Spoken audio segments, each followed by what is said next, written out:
iPad and not taped, so I'm going to go ahead and start taping at this point.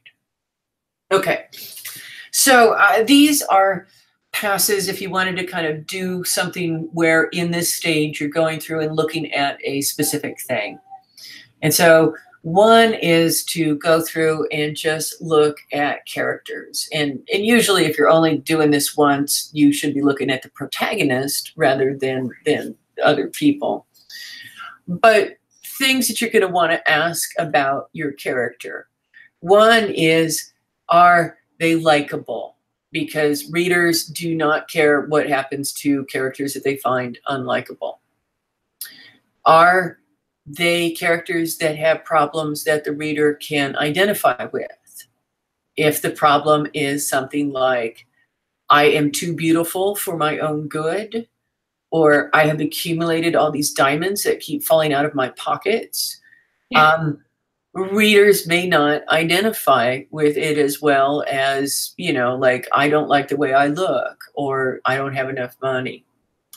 And I think, you know, and if you have a character that is unlikable for one reason or another, one of the ways that you can fight this is show them caring for something.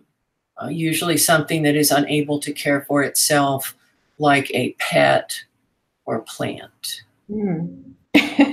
Could be a cause, but you know, like, yeah, the evil villain that feeds the kittens outside his doorway is going to be a more interesting evil villain, I think.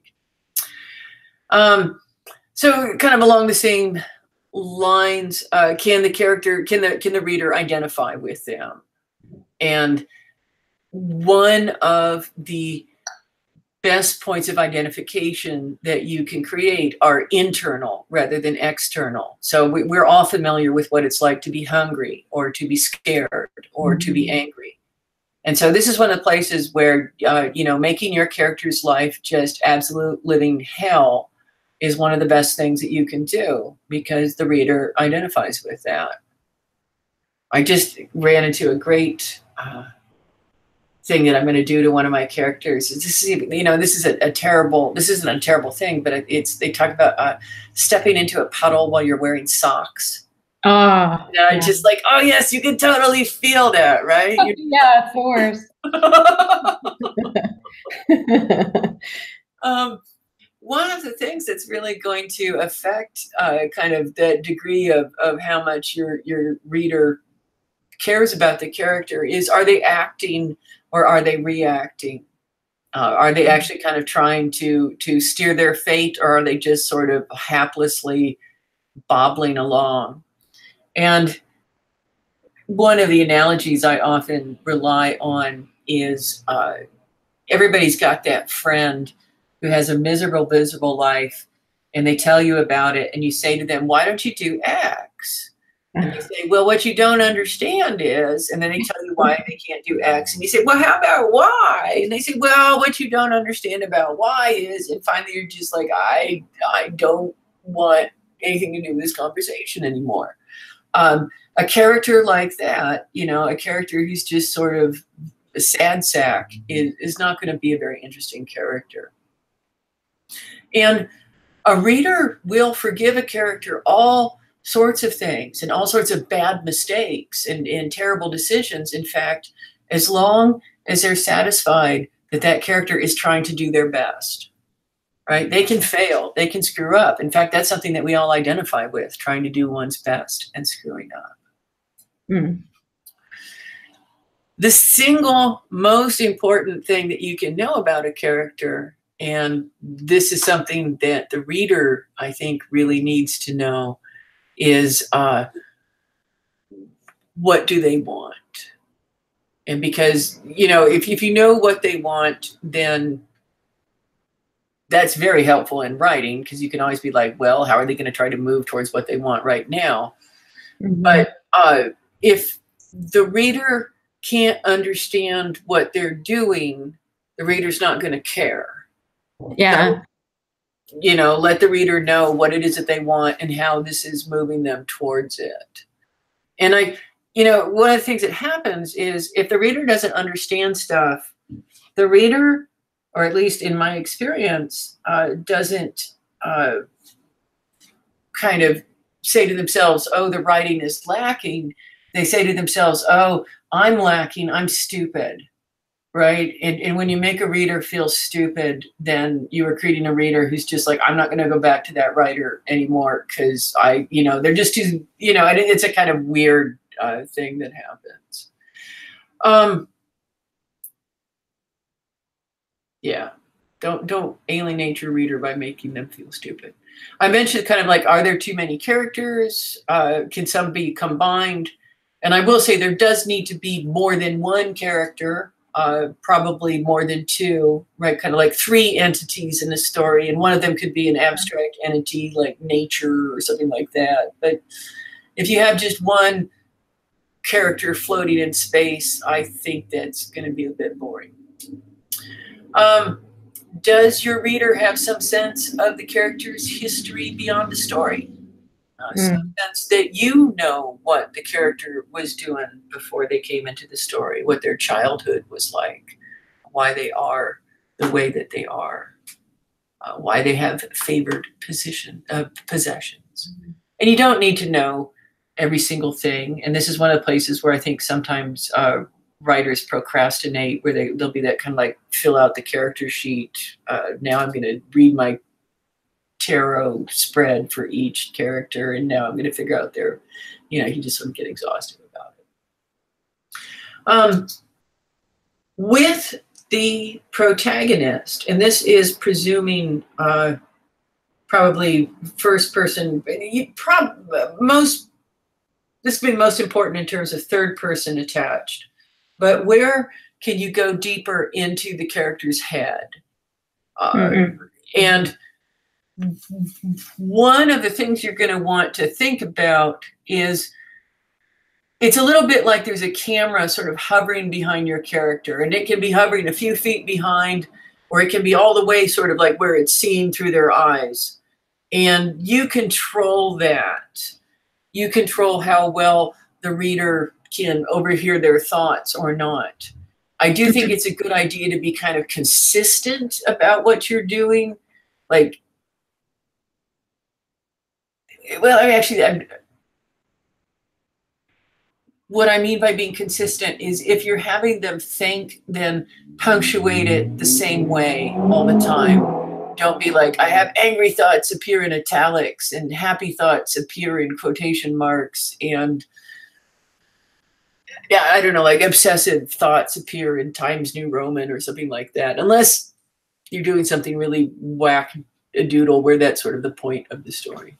And are you like doing these edits or like a character level edit? Are you also kind of thinking like, are you considering what the emotional, like how the changes you might make to a character could impact like whether that emotional core is coming through or not, right. Kind of looking at it through that lens. Absolutely. That's always sort of hovering in the background at this point. It's always kind of casting its light. And whenever I'm making those decisions, I'm looking at it and going, does this work for the emotional core or not? And so, if I had an emotional core that was about distance and alienation, for example, I might not go deep into the characters' heads, right? I might choose a very shallow understanding of them just to sort of create a feeling of alienation. Sort of, this is one of the things, the tools that you have. And it's perfectly one of the things that, like if your reader can't understand what's going on, it is perfectly okay to have your character think about it or say it, or, it's perfectly okay to explain it. Sometimes we writers get overly tricky and we decide we can't cheat because it would be cheating because it seems so easy. And actually it's very effective. Finally, kind of when you're looking at characters, this is also a place where I would be looking at the overall dialogue. Now, I would not be tweaking and rewriting the overall dialogue. What I would be doing is creating an idea for each character of how their dialogue differs from the other characters. Like, is this somebody who speaks very formally? Is this somebody who's a, you know, they're a jeweler, and so they're everything they say is kind of peppered with gemstone references? Like, what are the kind of the distinctions? Is this somebody who's got kind of a weird accent? Is this somebody who speaks with a particular kind of strange grammatical thing? Any of that. So again, you know, you don't want to line edit, but you do want to, this is where you might be thinking about those characters. It's a little bit like, you know, if you wanted to get super fancy, one thing you could think about is, you know, how in the movies, sometimes when a particular character enters, the music will shift, right, to signal that character. Star Wars is big on this, right? You know, here's Leia or whatever. And you can do something similar in text, right? You can have something that happens whenever that, you know, character appears. You don't want to get it so obtrusive that your reader is like, oh shit, I see the color red. It must mean that so-and-so is about to appear. Right? You know, you can have fun with that. All right, so questions about character stuff before I talk about world and setting? No, but you know what? My pen just ran out of ink. I could get a new one. Go for it. Bring it back.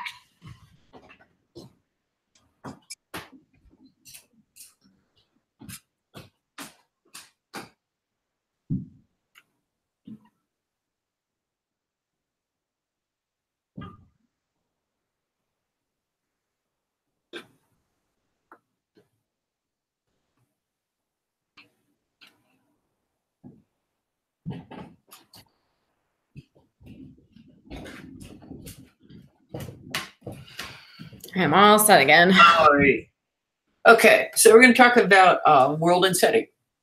So this is particularly, I think, often this is important in speculative fiction because often that's what we come to these books and stories for. I recently read the Jacqueline Carey Cushiel series.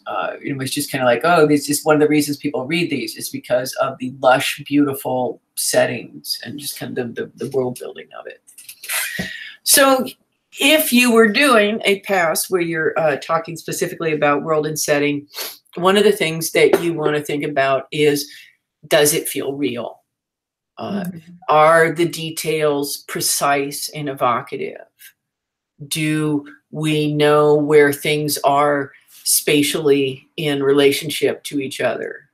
Do we know kind of the scale of things?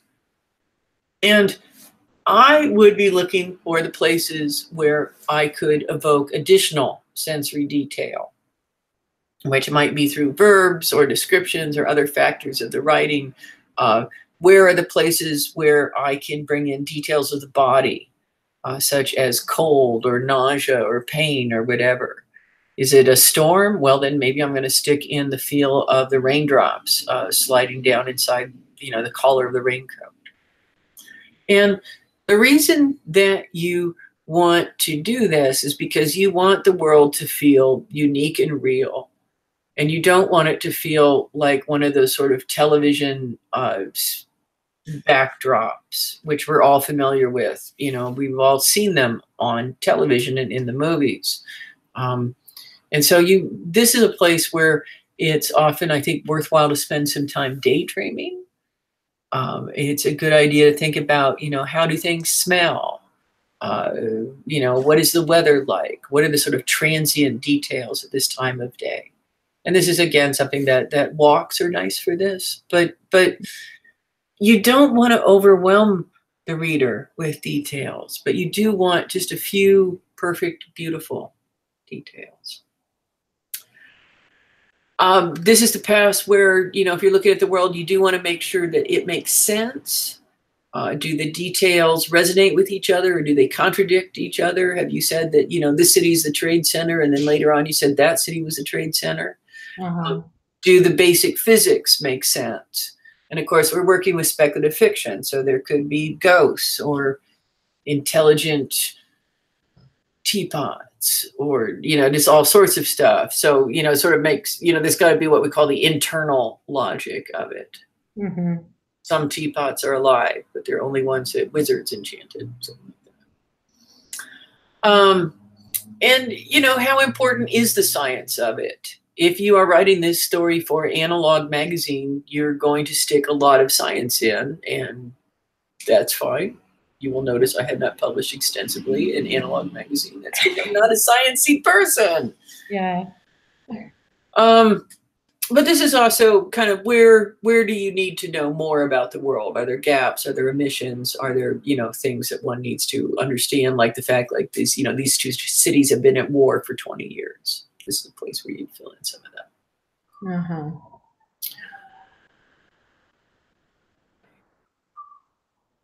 Going to move on to story and pacing, and what you would do if you were doing a pass dedicated to that.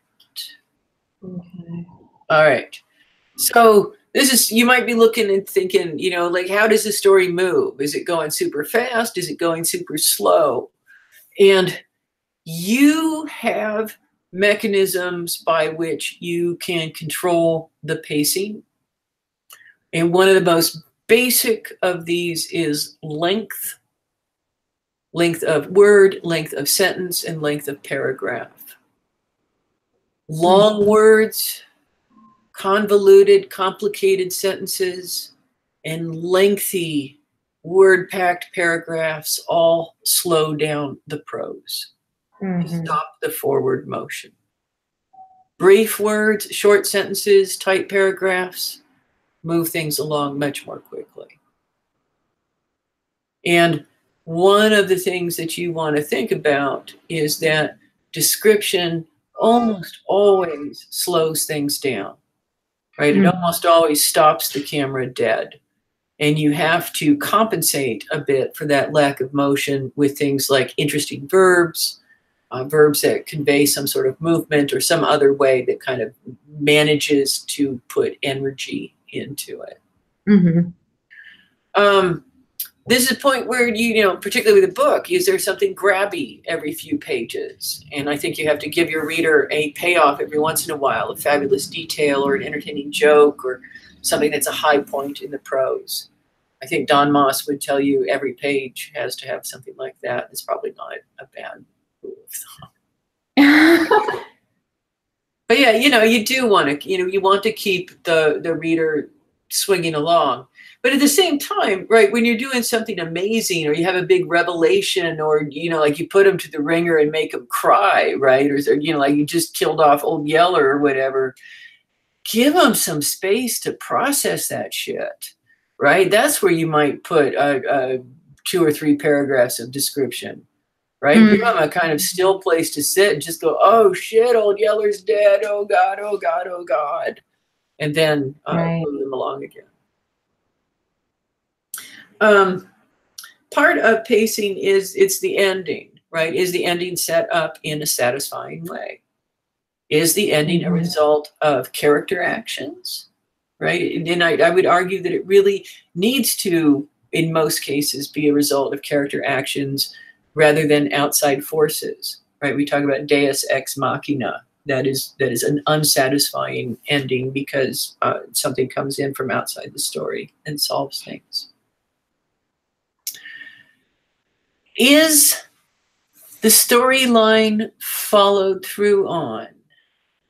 Is there anything that you promised along the way that you have not delivered on by the end? Do you have a little subplot where the protagonist's best friend is looking for love? Well, they should have either found it or not in a somewhat definitive way by the end of the story. And I think often it is handy to sort of put the beginning and ending next to each other and think of them as kind of the bookends. Sometimes it's a very effective ending to return to something from the beginning.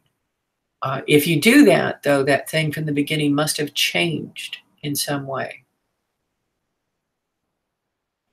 And again, does it all make sense? Do the clues all point in the right direction? Are there pieces missing? Along the same lines, you know, this is where if there's pieces that need to be removed, if you spent 3 pages describing the rose garden because it's based on your book.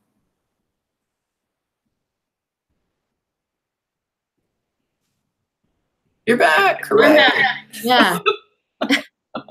I was like going to type in a chat box and then it's all just closed So did you have a down. question?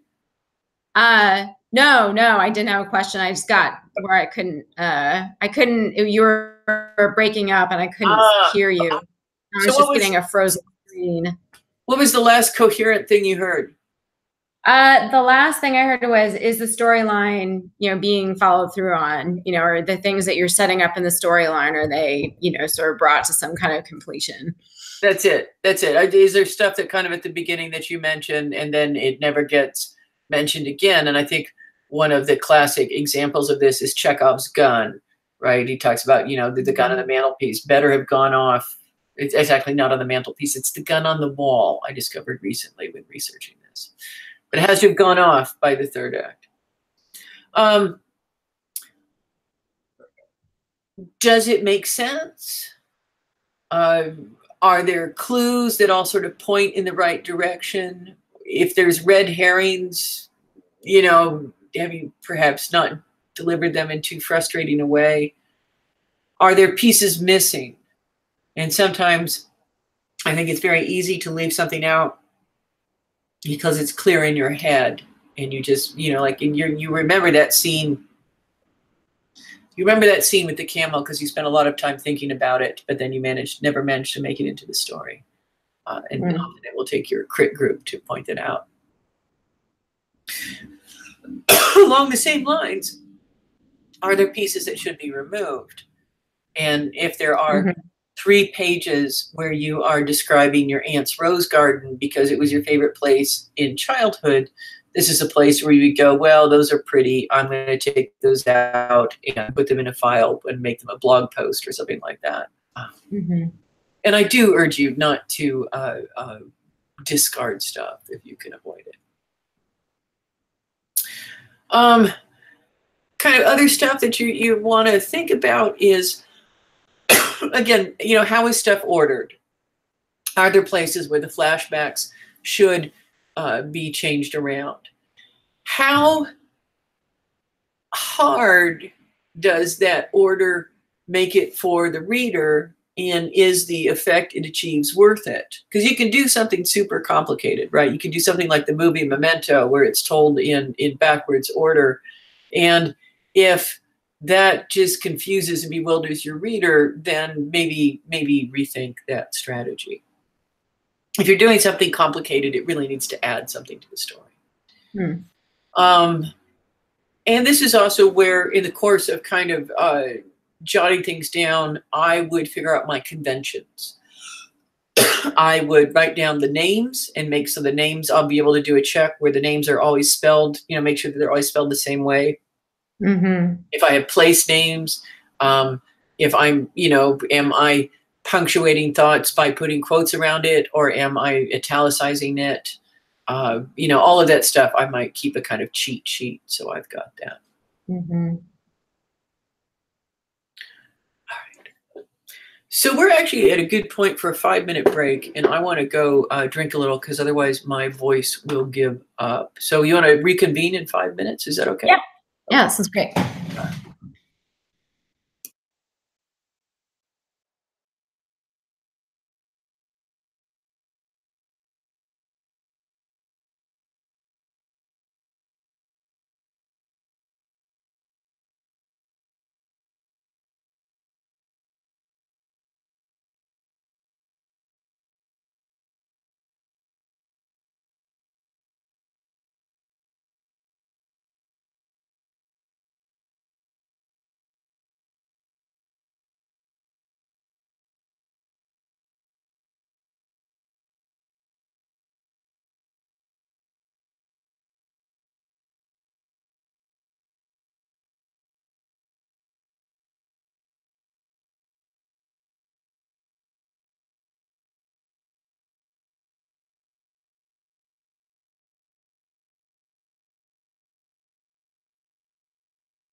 All right. Let's put this up. All right. So, any questions about kind of phase one, where you're looking at the big picture stuff? No. Well, actually, like, I guess here's a good example. Like, I think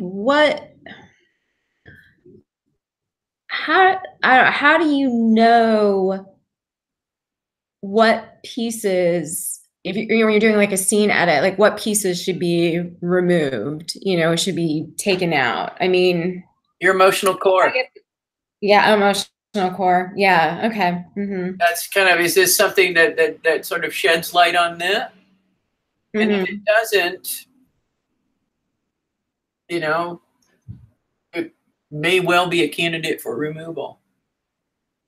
Mm-hmm.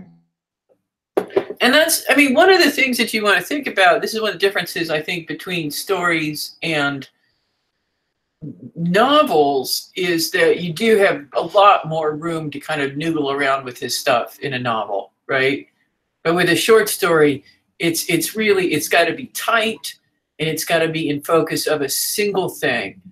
You have to be the lion who picks the one antelope out of the herd and pursues it wholeheartedly, and doesn't go chasing, kind of like, suddenly like, oh, that one's limping, I'll try for it instead, right? Because if you keep changing what you're doing, it's actually not a analogy that I came up with. Michael Swanwick told my Clary West class. And I was like, oh, that's so good. I love the antelope analogy. All right. So this is where I've written all over the printout, and I will go back now and move stuff around and put all these changes in, and then I print it out again, and I'm ready for phase two. And phase one, right, I determined the structure, I determined the order that I wanted the story to appear. I nailed down my big choices like point of view and verb tense and all that sort of stuff. But this is a point where I begin to move to a finer grade of sandpaper. And here again, you may want to kind of do this in separate passes, or you may want to do it in one big pass. But it's a much smaller, I will say, in scope than your initial first pass. And this is one where you're doing, I would describe it as sort of a amped up pacing pass. And so you're looking at, for example, the beginning and ending of each scene. And you're making sure that they start in an interesting and engaging place, that they start in a way that orients the reader so they know where they are and what point of view they're in. And you're looking at the end of the scene to make sure it's something that makes the reader not want to put the book down. Mm-hmm. I was really pleased with my husband because he's reading the book that I have been working on. And I said, how far did you get? And he said, I actually read a chapter farther than I meant to, because you ended chapter 3 on a cliffhanger. And so I had to find out what happened. And I was like, yes, that is, exactly what I wanted. And then unfortunately, he was able to put it down after that. He had to go to work or something.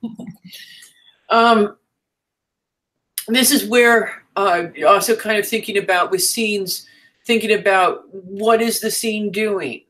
Is it delivering character development? Is it developing plot movement? Is it developing, delivering information the reader needs? Is it there for comic value? Is it there for sort of sensory delight? And sort of the more things you can get a scene doing, the tighter and more efficient your story will be. And this is where you're also going to spend a decent amount of attention to paragraphing. You're going to split up those big long ones, and you're going to make sure that every paragraph begins and ends the way that you want it to. And you're going to keep a couple of things in mind when you're looking at those paragraphs. The beginning, so it's almost like every paragraph has X amount of juice. And it has that same amount of juice, whether it's a 14-sentence paragraph or a single-sentence paragraph. But with the 14-sentence paragraph, each of those sentences only has 1/14 of the juice. Whereas with the single-sentence paragraph, it's got a lot of impact because it has all of the energy in it. Now, I will say with longer paragraphs, the first sentence and the last sentence do have a little extra amp to them. But, you know, this is one of the things that you want to think about, because if you have a huge long paragraph, and it's fine to have one, it's just that it is going to have less energy overall. Mm-hmm. This is why sometimes it's good, like if there's a huge revelation, sometimes people will stick it on, you know, like, you know, he was a dude, or, you know, just whatever, you know, in a sentence by itself. You may want to be thinking about transitions between scenes. And you're going to want to think about scene breaks and whether they're necessary or not. Sometimes they're not necessary. And one of the reasons that you want to avoid scene breaks is that they do bounce the reader out of the story just a little bit whenever they happen. This is the point where you would identify moments of high emotion or surprise in the text, where you might want to slow things down and give the reader that time to absorb them or appreciate them. And so that's basically the second pass, right? It's not as detailed as the first one. It is one where I'm also looking at what we call narrative grammar, which is sort of stuff needs to happen in the right physical order, right? You have somebody kind of, the reader sees them enter the room before they do something that takes place in the room, right? You don't introduce them with something that takes place in the room. Like, you know, he picked up the book after he had entered the room through the huge double doors. It just doesn't feel quite right. Mm-hmm.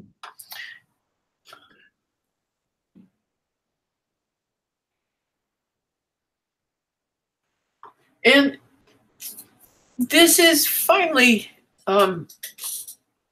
this is the place where I look for where I can make the world realer, right? Where I can make it more evocative, where I can expand on the sensory, where I can put in those details that are more than sight and sound. Mm-hmm. And I'm also looking for places where I can make the world more real by making those details specific. Because there may be moments where I want it to be a crumpled Hershey bar wrapper rather than a crumpled candy bar wrapper. I'm not saying I may not sometimes want it to be a candy bar wrapper, but there may be moments where that Hershey bar wrapper is actually going to be more evocative.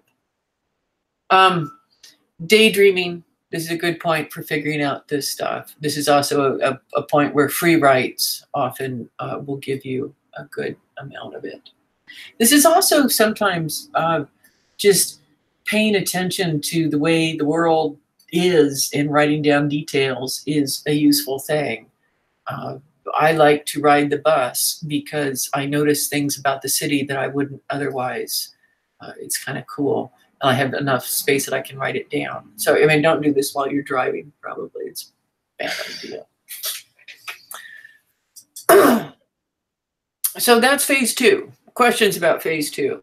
As you can see, it is much simpler than phase 1. Yes.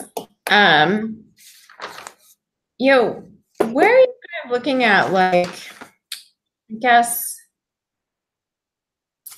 like tone of the story? You know, like, because like a comedic story is going to have like a different tone than a, you know, something that's just more dramatic and very dramatic and a serious, like a tragedy. So like, right.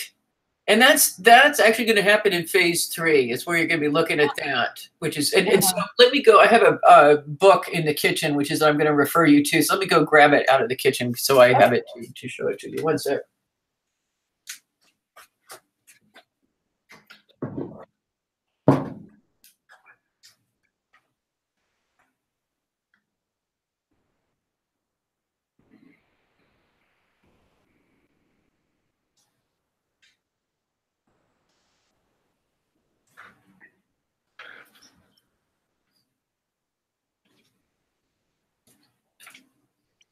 I had a student over this morning, so I was showing her this.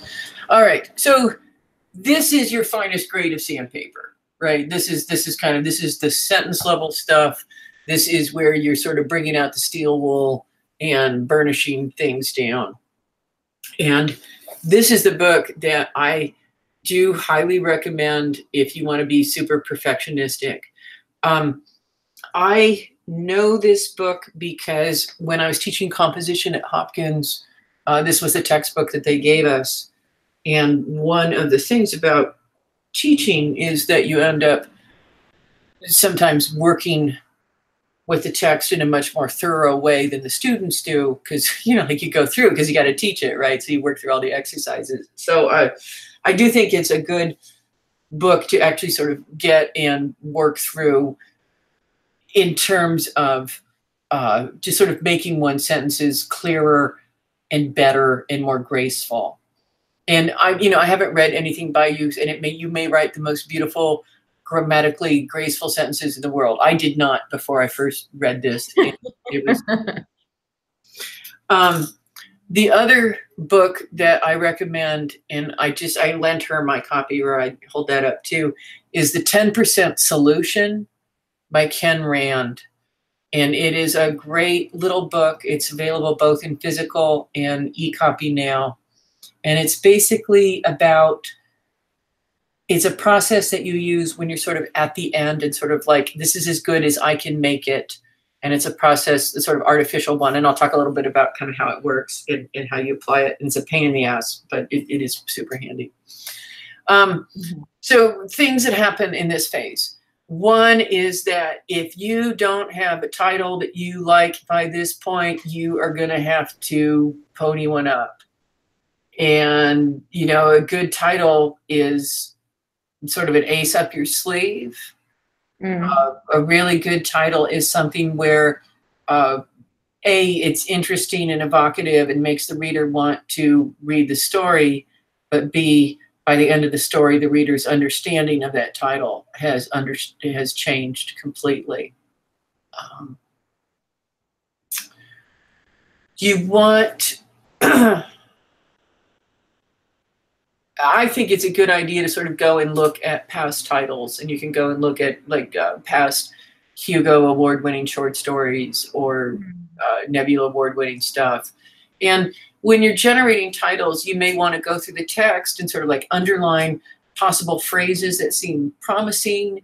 One thing that you can do, which is a total cheat and which works just freaking beautifully, is come up with the title that you want to use and then stick it in the story in the form of a song or a phrase somebody says, or, just stick it in the story somewhere.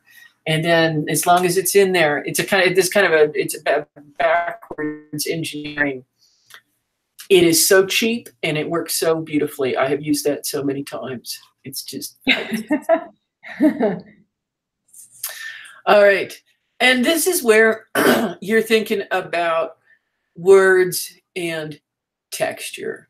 And you are looking at kind of the tone of the words. And you're thinking about, I want this to be a sad story. I'm looking at this description. Is there a figure, like I'm describing the guy standing in the elevator, and I want the reader to think of them as ominous. Is there a figure of speech, like, something I can compare them to? Is there a metaphor I could use? Is there something that I can do to alert the reader, to make them think that it needs to be ominous?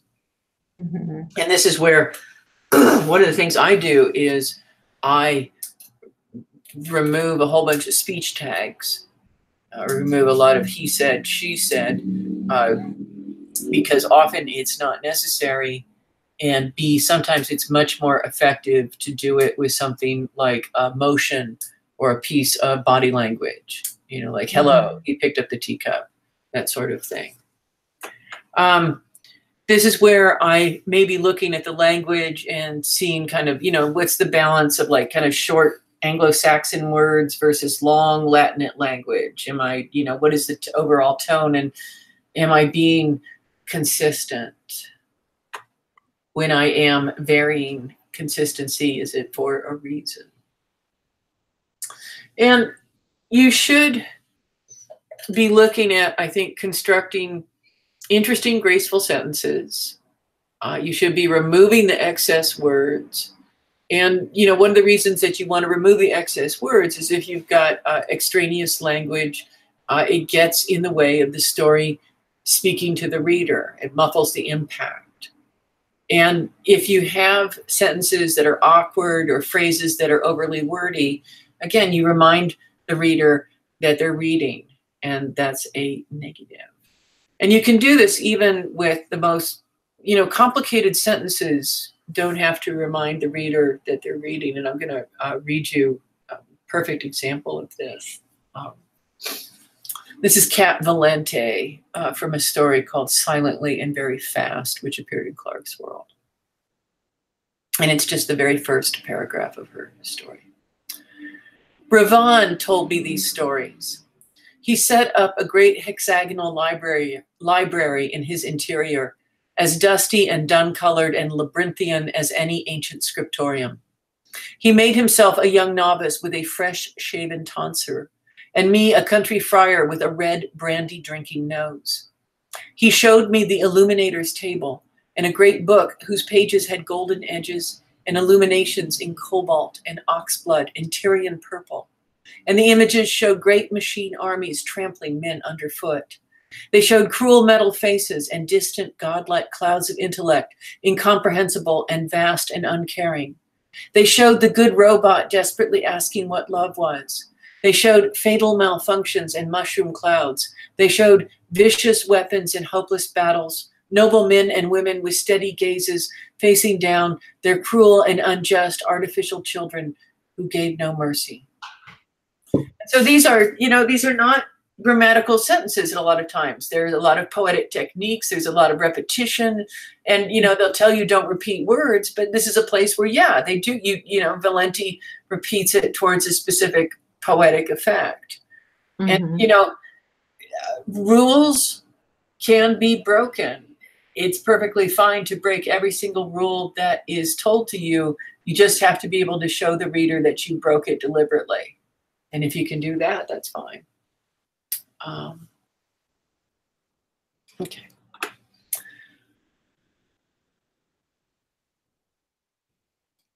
You might want to think of, you know, what are the emotions that you want in the reader? If this was a movie, what would the lighting be like? What would the score be? Is there a color palette? Are there striking images that you want to pull out and focus on? Are there moments of intense sensory detail that you want to play up? And this is kind of after you are done with all of this, you pick up your 10% solution book. And what the 10% solution is basically this process that you run your manuscript through, and it's steps like you search through on LY, which means you're looking at every single adverb and making it justify its existence. You're looking on filter words, like, you know, instead of he heard a knock at the door, someone knocked at the door. And I'm going to say, quite frankly, this is a huge pain in the butt to do the first couple times. And you'll just be like, Kat, this is just, I cannot believe you made me do this. But I myself have done it, and it ends up seeping into your writing, and you end up becoming, I think, much more efficient and having better control over stuff once you've done it a couple times. So well worth doing. And his final step is read it out loud. And I think that is, you know, it's the single most important thing. Don't read it to yourself. You can have someone read it to you. You could have your computer read it to you. I know people who use the artificial voice thing to have that happen. I don't like hearing my work read out loud by other people. So to me, that sounds like hell. Would be just like voices reading my work at me. So I like to read it myself. When I came to Clarion West, we had a teacher, Andy Duncan, who at one point told us that he read every story out loud 9 times before it went out. And I was like, I want to be as good as Andy Duncan. I will do this. And I tried it a few times. And I'm going to say 9 times is too many times. Around the 4th or 5th, in my experience, you get to the point where you're just sort of oscillating and changing the same word back and forth over and over. I actually called him on this at one point at a convention and said, Andy, it wasn't really 9 times. And he said, in his inimitable accent, well, maybe not. But it is super handy, and you catch typos, and it's also, you find the places where it just doesn't read well, where it reads awkwardly.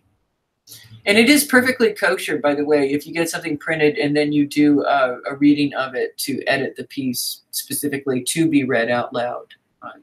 Stephen King says that's fine. He says he does it, and if Stephen King does it, everything's okay. Then it's always good. It's always fine. That's it. So that's it. Once you have read it out loud X number of times, and I will say, you know, if it's a flash piece or something like that, I do read it out loud multiple times. And the novels I read out loud. That's actually something I'm not looking forward to with the rewrite of this thing I just finished, is a read out loud pass, but it must be done. And then you send stuff out. And you hooray. And one of the things two things that I suggest, among the many things that I suggest, one is don't revise between submissions. Don't do the thing where you send it out and you get back a rejection and you're just like, well, it's crap and I need to rewrite it before I send it out again.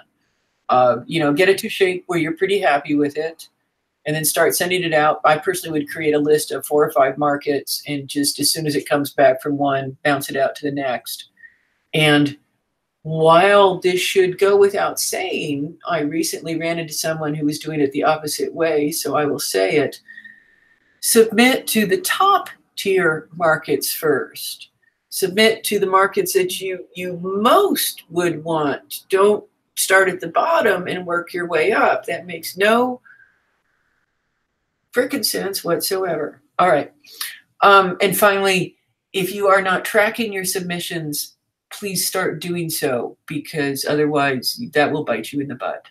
And if you're not familiar with the submissions grinder, worth Googling around on, because they've got a lot of good markets, and it's also a submissions tracker if you want to use it. And it will use that. I use Duotrope. I really like that. So that's basically everything that I was going to say about rewriting and revising. And I'm sorry, we usually do more class discussion, but actually you and I did a decent amount. It's just if there's like 5 or 6 people in the class, there's a lot more discussion. Oh, sure. I mean, just from your own, speaking to your experience, I mean, you find that you've gotten, as you write more and as you edit and revise more, do you get faster at it? Because like I am painfully slow at revising at this stage in the game, and it's sort of hard for me to see that like changing over the long run. Well, yeah. I mean, like if you want to, you could do something where like you're like doing time sprints and being like, I'm going to set the timer and edit for 30 minutes and I'll record the number of pages. But the problem is projects differ. And, I don't think editing time's wasted. It can be, frustrating, slow sometimes. often frustratingly slow. But if you want it to, and quite the few times that I've sent something out where I didn't do enough on it, right? Where I was just like, I didn't make it perfect before I sent it out. I've only done that twice, and both times it got published, and I deeply regret it because, like, in one case at least, it was a story that got a whole bunch of critical notice, and I know that if I think that if I'd spent another week working on it, it really would have just knocked it out of the ballpark, and that is really super frustrating feeling. Mm. I will not identify the story.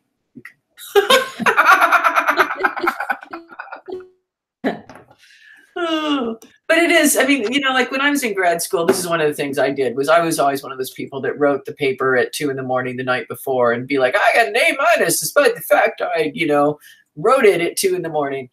And writing, I don't do that with. Writing, I actually am willing to not be a procrastinator for, because it's going to go out and represent me. Right.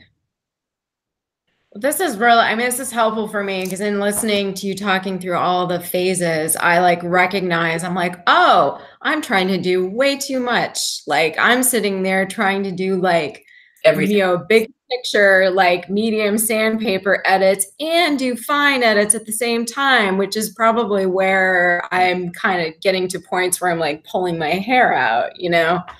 That's I think you'll find if you do it in phases, it will actually go much more quickly because you'll be focusing on a single thing and it'll be much more efficient.